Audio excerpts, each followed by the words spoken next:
Hello dear students, once again welcome you all to the Bishop Academy online classes. Today we understand about Indian economic development for class 12th, and in this video we understand about the chapter number 3 and our today's part is third. So our today's topics are industries and IPR, industrial policies, revolutions 1956. ये दो topics हम इसमें understand करेंगे और बहुत अच्छी topics है, इसको ध्यान समझिएगा. ठीक है, चलिए हम स्टार्ट करते हैं इंडस्ट्रीज की. कहता है sustained GDP growth is possible when its epicentres lies in the industrial sectors. कहता है कि सस्टेन्ड यानी कि एक बैलेंस्ड जीडीपी ग्रोथ हमारी तब पॉसिबल है जब उसका एपिक सेंटर की अगर बात करें, जीडीपी ग्रोथ बढ़िया वाला जो होता है तब होगी, तभी पॉसिबल है जब उसका एपिक सेंटर क्या हो, इंडस्ट्रियल सेक्टर्स. यानी इंडस्ट्री जिसकी अच्छी होगी उसकी जीडीपी क्या होगी, बहुत ही बेहतर होगी. फिर कहता है industries provides the employment opportunities. यहां याद रखिएगा, इंडस्ट्रीज हमें क्या प्रोवाइड करता है, employment opportunities that are stable the comparison to those agriculture sectors. ठीक है, और इसका हम क्या करते हैं, एम्प्लॉयमेंट अपॉर्चुनिटीज प्रोवाइड करता है, इसके साथ इसको हम कंपेरिजन कर सकते हैं इसका किससे, एग्रीकल्चर सेक्टर से. क्योंकि अभी तक हमने देखा कि हमारे यहाँ 72% जो पॉपुलेशन है अभी 70% के आसपास होगी. 72% अबाउट जो पॉपुलेशन है वो क्या है, एग्रीकल्चर पे डिपेंड है, तो उसका जो एम्प्लॉयमेंट है वो भी एग्रीकल्चर से है. लेकिन अगर इंडस्ट्रियल डेवलपमेंट हम करते हैं तो लोगों को यहाँ पे as compare to agriculture sectors अच्छी जॉब अपॉर्चुनिटीज मिल जाती है. Since the colonial rules had left behind the decade handicraft industries.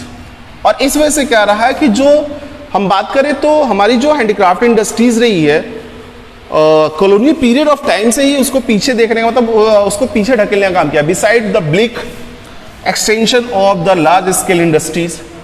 ठीक है, इसके साथ साथ अगर बात करें तो आपका जूट का हो गया, कॉटन का हो गया, जो हमारे यहाँ बहुत अच्छी इंडस्ट्रीज थी, नेशनल इंडस्ट्रीज थी जो बहुत अच्छे से ग्रोथ कर रही थी, उनको क्या हुआ, कॉलोनियल पीरियड में क्या करना, पीछे जाना पड़ा, 10 को पीछे चले गए वो. फिर ये भी कहता है the planners accorded the high priority of the industrial development through the 5-year plan. Planners ने ये सोचा कि हमें क्या करना चाहिए, अपने 5-year प्लान्स में क्या करना चाहिए, इंडस्ट्रियल डेवलपमेंट को ज्यादा प्रायोरिटी देनी चाहिए, क्योंकि आउटपुट यहां समझ है. It was also recognised by the planners that the industrial development needs a strong infrastructure base requiring a massive investment which could be realized only through the direct and significant participation of the public sector. अब यहाँ पे जो planners रहे इन्होंने कहा कि ठीक है इंडस्ट्रियलाइजेशन करना हमारे लिए जरूरी है, लेकिन बेहतर इंडस्ट्रियलाइजेशन के लिए हमें एक स्ट्रॉन्ग इंफ्रास्ट्रक्चर चाहिए, हमें एक मजबूत इंफ्रास्ट्रक्चर चाहिए जो कि केवल तभी पॉसिबल है जब इसमें क्या हो, गवर्नमेंट सेक्टर का यानी पब्लिक सेक्टर का डायरेक्ट और या फिर इनडायरेक्ट या डायरेक्ट और सिग्निफिकेंट वे में पार्टिसिपेशन हो. यानी कि एक अच्छे तरीके से एक बहुत ही इंपॉर्टेंस व्यू ऑफ पॉइंट के साथ अगर गवर्नमेंट पार्टिसिपेट करे इसमें और इन चीजों को डेवलप करे तो शायद हमारा जो इंडस्ट्रियल डेवलपमेंट है वो बेहतर हो सके. इसके साथ साथ क्या कहता है,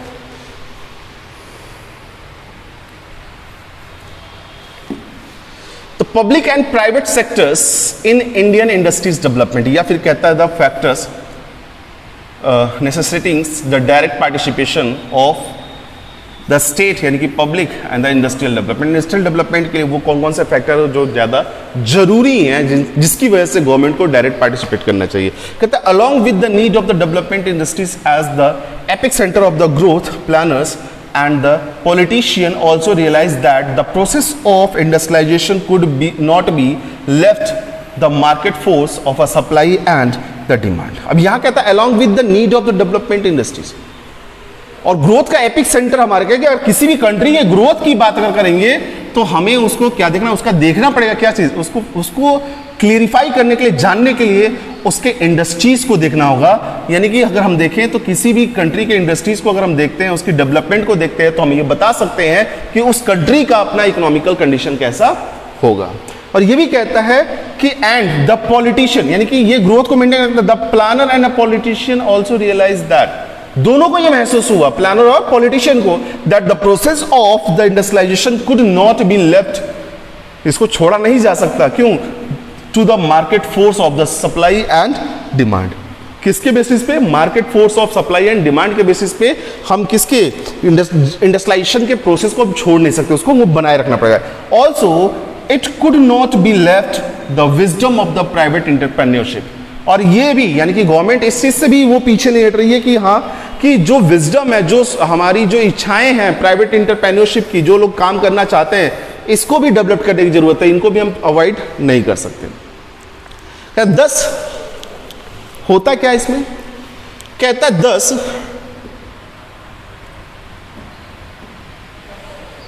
there was a short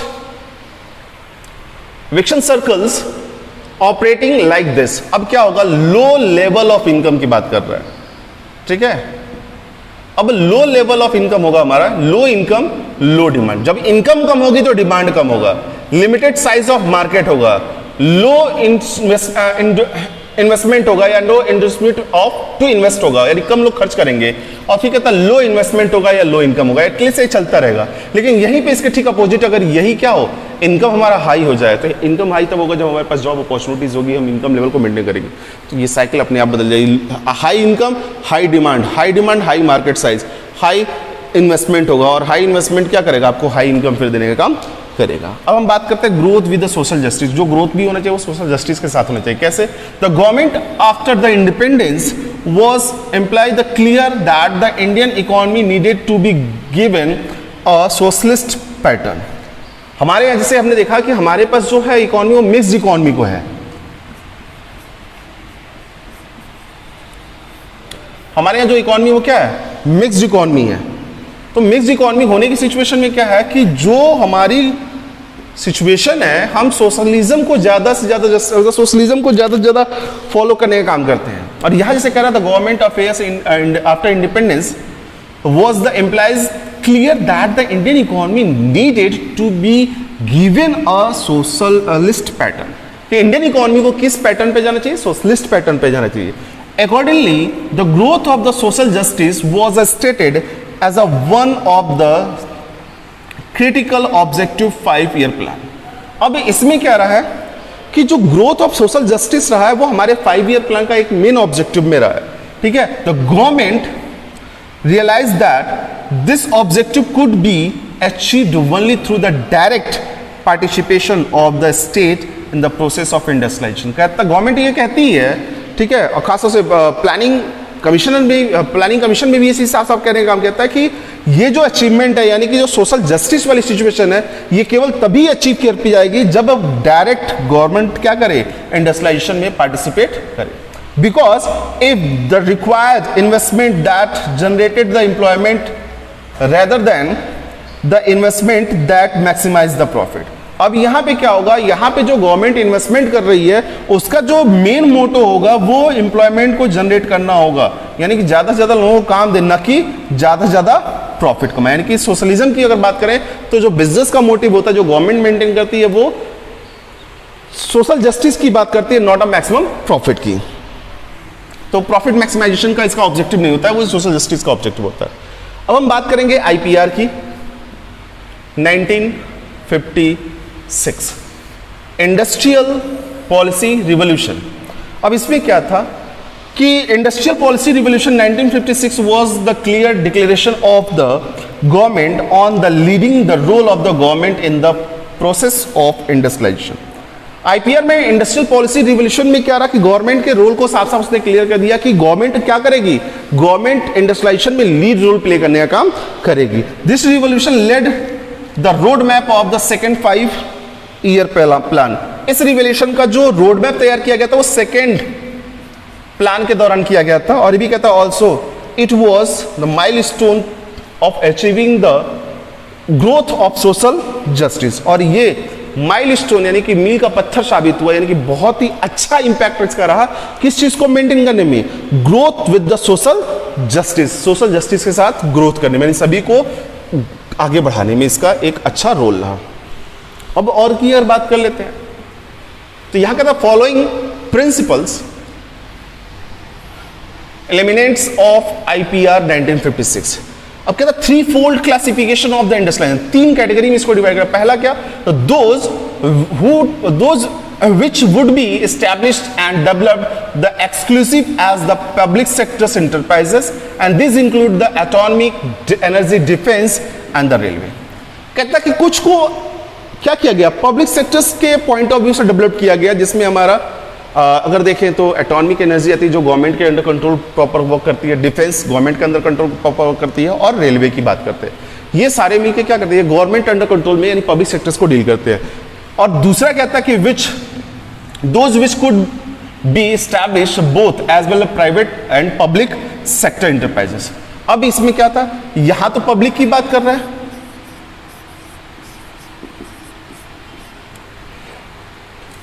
public की बात कर रहा है, लेकिन दूसरे पॉइंट में कह रहा है कि दोनों इसमें इन्वॉल्व होती है, पब्लिक एंड प्राइवेट की बात करते हैं। However the private sector was to play only the secondary role, और इसमें क्या था, प्राइवेट सेक्टर केवल सेकेंडरी रोल प्ले कर रहे थे। New enterprises were to be established primarily the public sectors. अगर न्यू इंटरप्राइजेस की बात करें तो उसमें जो मेन कॉन्सेप्ट था वो पब्लिक सेक्टर्स को लेकर एस्टैब्लिश करने का काम किया था, and this categories included the fertiliser industries, mining industries etcetera. अब देखिए यहाँ पे नई इंडस्ट्रीज को अगर प्राइवेट सेक्टर क्या कर रहा है, एस्टैब्लिश भी कर रहा है, तो उसका भी जो ऑब्जेक्टिव था वो पब्लिक सेक्टर से रिलेटेड, यानी कि पब्लिक के लिए था, वो सोशल जस्टिफिकेशन को मेंटेन करता।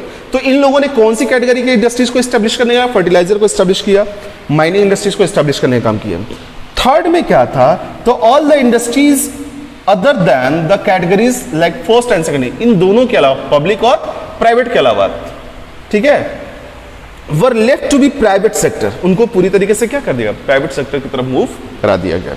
Thus the IPR clearly implied that the state was to be spared or the sponsored the process of the industrialization in the economy। अब इस तरीके से ये IPR ने साफ साफ ये कह दिया, क्योंकि उन्होंने कह दिया भैया कि वो जो डेवलपमेंट मेंटेन कर रहे थे, एस्टैब्लिशमेंट मेंटेन कर रहे थे, एक्सक्लूसिवली जो था वो पब्लिक सेक्टर एंटरप्राइज था, जिसमें उन्होंने डिफेंस को रखा, एटॉमिक एनर्जी को रखा और रेलवे को रखा। लेकिन पब्लिक सेक्टर यानी कि प्राइवेट सेक्टर की बात करें तो जो दूसरा था वो प्राइवेट सेक्टर्स और पब्लिक का एक मिक्सअप था, जिसमें स्टैब्लिशमेंट तो प्राइवेट सेक्टर करते थे, लेकिन वो जो प्रोडक्टिविटी करते थे वो पब्लिक के लिए होती थी मोस्ट ऑफ। जैसे कि अगर मान लीजिए फर्टिलाइजर की बात करें या माइनिंग इंडस्ट्रीज की बात करें। और तीसरा ऐसा था जो दोनों नहीं था, यानी कि प्राइवेट सेक्टर्स की बात करें तो प्राइवेट सेक्टर्स को ज्यादा से ज्यादा डेवलप करने का किया, ठीक है। और इस तरीके से देखा गया कि यहाँ पे गवर्नमेंट ने क्या किया, अपने रोल को बहुत ही इंपैक्ट डाला, अपने का रोल बहुत ही इंपॉर्टेंट हो गया। अब हम बात कर लेते हैं इंडस्ट्रियल लाइसेंसिंग की बात करें तो आपको मैंने बताया कि अभी जब हमारी जो पॉलिसी फॉर्मेशन थी वो डिफरेंट टाइप की थी। कहते हैं industries in the private sector could be established only through the of a licence from the government. कोई भी इंडस्ट्री जो प्राइवेट सेक्टर्स की थी वो तभी एस्टैब्लिश हो सकती थी जब वो लाइसेंस गवर्नमेंट से अडॉप्ट कर लेती थी। The basic ideas of licensing policies was encourage the industries in the backward region. Licence policy के लाने का जो बेसिक आइडिया था, रीजन जो था कि वो इंडस्ट्रीज जो अपने आप को डेवलप करना चाहती है वो बैकवर्ड रीजन में जाए, उन क्षेत्रों में जाए जहां पे डेवलपमेंट नहीं है, इस वजह से उनको लाइसेंस देने का काम किया जाता है। And this was the promote the regional equalities, और इसका जो इंपैक्ट रहा वो किस चीज को रिप्रेजेंट करता है, रीजनल इक्वलिटीज को रिप्रेजेंट करने का काम करता था। A license was needed not only for the establishing a new enterprises but also the expanding the production capacity of the existing ones। केवल लाइसेंस को क्या था, ऐसा नहीं कि तो हम नए इंटरप्राइजेस को एस्टैब्लिश करें तो हमें लाइसेंस चाहिए, नहीं, प्रोडक्शन को भी बढ़ाने के लिए हमें लाइसेंस की जरूरत पड़ती थी। फिर इंडस्ट्रियल कंसेशंस की अगर बात करें तो नॉर्मली कहता private entrepreneurs were offered many type of the industrial concessions for the establishing the industries in the backward reason. अब यहां पे क्या था कि गवर्नमेंट क्या करती थी, जो बैकवर्ड रीजन में अपनी इंडस्ट्रीज को एस्टैब्लिश करना चाहता था उसको बहुत सारे कंसेशन देने का काम करती थी। ये कंसेशन किस तरह के थे, टैक्स हॉलिडे, टैक्स फ्री, उनको मतलब कुछ समय तक कोई टैक्स ही नहीं देना होता था। फिर कहता सब्सिडीज पावर सप्लाई, यदि पावर सप्लाई जो की जाती है उस पर सब्सिडी दी जाती है और भी प्रोडक्ट पे सब्सिडी दी जाती थी। फिर इसके साथ like the policy of industrial licensing the industrial concessions were the accepted to the promote the regional equalities. और फिर इसका क्या हो कि ये सारी चीजें दे के लोगों को लुभाने का काम किया था कि बैकवर्ड एरिया में जाइए, ये फैसिलिटीज हम आपको देंगे और उसमें जो प्रोडक्टिविटी होगी या जो भी एक्टिविटीज आप करते हैं उसका बेनिफिट आपको इस तरीके से मिलेगा। तो उसका फायदा क्या होता था कि वो वहां के लोगों के लिए जॉब अपॉर्चुनिटीज स्टैब्लिश होती थी, लोग वहां पे काम कर पाते थे। ठीक है, लोगों को काम मिल जाता, काम के चक्कर में वो अपने गांव को छोड़ के शहरों की तरफ नहीं आते थे, काम मिल जाता था उनको और वहीं पे वो अच्छा ग्रोथ कर पाते थे। वह स्मॉल स्केल इंडस्ट्रीज की अगर बात करें तो यहां पे साथ साथ the process of industrialisation have a two broad dimension, first large scale industries, second small scale industries. Large scale industries की बात करें तो इसमें iron and steel, transportation, communication आता है, ठीक है, और ये जो कहते हैं कि जनरली द इंफ्रास्ट्रक्चर फैसिलिटीज जो इसमें आती हैं वो सारी की सारी आती हैं। स्मॉल स्केल इंडस्ट्रीज की बात करें तो ये मोस्ट ऑफ इनका जो फोकस होता है वो अपॉर्चुनिटी क्या कहते हैं, एम्प्लॉयमेंट अपॉर्चुनिटीज को जनरेट करने का होता है एंड प्रमोट इक्वलिटीज यानी कि सोशल जस्टिस को प्रमोट करना होता है। Small scale industries are presently defined as a unit having the fixed investment of a less than the 10 crore with the turnover of less than 50 crore। अब कहता है कि स्मॉल स्केल इंडस्ट्रीज की अगर बात करें तो एक फिक्स इन्वेस्टमेंट की बात करता है जिसमें 10 करोड़ से अगर कोई कम इन्वेस्टमेंट है या टर्नओवर जो उनका 50 करोड़ से कम है तो ऐसी इंडस्ट्री जो होती है वो क्या कहलाती है, स्मॉल स्केल इंडस्ट्रीज का। At the beginning of the planning 1951 it was defined as a one who investment did not exceed the 5 lakh. 1951 तक अगर बात करें तो इसको स्मॉल स्केल इंडस्ट्रीज की अगर बात करें तो ऐसे इंडस्ट्रीज की बात करता था कि जिसमें जो इन्वेस्टमेंट होता था वो 5 लाख से ज्यादा नहीं होता था।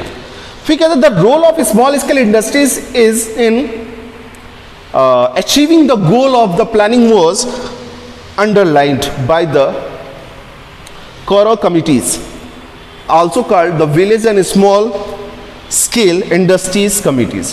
अब यहाँ पे जो कह रहा है कि जो इसका इम्पैक्ट रहा, जो स्मॉल स्केल इंडस्ट्रीज थी, जो इनका अचीवमेंट रहा, उसका जो हमारे पास 1955 में एक कमिटीज बनी थी जिसका नाम था कोर कमिटीज, जिसमें यानी कि हम उसको कहते थे called village and small scaled industries committee.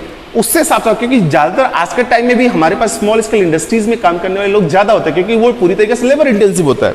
कहता है it's underline the significant of the small scale industries in the terms of their 3 principal characteristics as under. क्या क्या था? पहला, the small scale industries is a labour intensive and therefore the employment friendly. Small scale industries क्या होती है? Labour intensive, यानी कि काम करने वाले जो लोग ज्यादा होते थे, इस वजह से क्या होता है वो लेबर फ्रेंडली होता है कि वहां लेबर की जरूरत ज्यादा होती है। Small scale industry shows the location flexibilities and therefore the equality oriented. अब स्मॉल स्केल इंडस्ट्रीज की बात करें तो ये कहीं भी उसकी लोकल फैसिलिटीज होती है, कहीं भी उसको स्टार्ट कर लेते हैं लोग, जिसके बैकवर्ड एरिया में भी इसको इस्तेमाल कर लेते हैं लोग। जैसे हम बात करें तो Bhilai steel and Roorkee steel की बात करें तो ये लार्ज स्केल की इंडस्ट्रीज होती हैं, लेकिन अगर नॉर्मली देखें तो स्मॉल स्केल इंडस्ट्रीज को कहीं भी हम स्टार्ट करें, इसके लिए कम कैपिटल की रिक्वायरमेंट होती है, लेबर पावर इसमें ज़्यादा हमको लगता है, ठीक है। तो यहाँ भी ये भी कहता है द लार्ज स्केल इंडस्ट्रीज की अगर बात करें is often the establish the close to the source of the raw material. Large industries को ज़्यादातर क्या कहता है, लार्ज स्केल इंडस्ट्रीज को ज़्यादातर ऐसे लोकेशन पे उसको इस्टेब्लिश करने का जहाँ से वो रॉ मटेरियल को, यानी कि उसका जो सोर्स है मटेरियल का, रॉ मटेरियल, उसको जल्दी से रिसीव कर सके। This is because the raw material requirement of the large scale industries is a very huge. क्यों? क्योंकि जो लार्ज स्केल इंडस्ट्रीज उनकी जो रिक्वायरमेंट होती है बहुत बड़ी होती है। It's transportation from the distance place leads the high cost of the transportation. अगर मान लीजिए वो जिस जगह पे उनका रॉ मटेरियल मिलता है उससे अलग जगह पे अगर जाते हैं तो जो ट्रांसपोर्टेशन कॉस्टिंग आती है वो बहुत ज़्यादा हो जाती है, जिसकी वजह से क्या होता है, सो SSI यानी कि small scale industries on the other hand shows the location flexibilities. अब स्मॉल स्केल इंडस्ट्रीज क्या होती है, लोकेशन मतलब छोटा सा रिक्वायरमेंट होता है, छोटी इन्वेस्टमेंट होती है, तो उसको कहीं भी हम क्या करते हैं, सेट कर सकते हैं। अब इसमें थर्ड पॉइंट क्या है, small scale need the small investment and therefore the equity oriented. अब यहाँ पे कहता है कि जो स्मॉल स्केल इंडस्ट्रीज होती है इसको कम पैसे की जरूरत होती है, ज्यादा पैसे की जरूरत है, इसलिए वो क्या होता है, इक्विटी ओरिएंटेड होता है, यानी कि आराम से हर कोई इसको स्टार्ट कर सकता है। कहता है small scale industries needs the much smaller investment as compare to large scale industries according it does not lead the concentration of the economic power. तो इसमें क्या होता है, इकोनॉमिक पावर पे ज्यादा कंसंट्रेशन करनी होती है, ज्यादा पैसे की जरूरत नहीं होती। फिर कहता है the rather it's promote the equalities across the different section of the society. इसके साथ साथ वो क्या करता है, इक्वालिटीज को रिप्रेजेंट करने का काम करता है, अलग अलग सोसाइटी, हर बंदा, हर तबके का बंदा इस तरह के काम को कर सकता है। Equities is the further promoted because of the greater employment per unit of the investment in small scale industries compared to the large scale industry।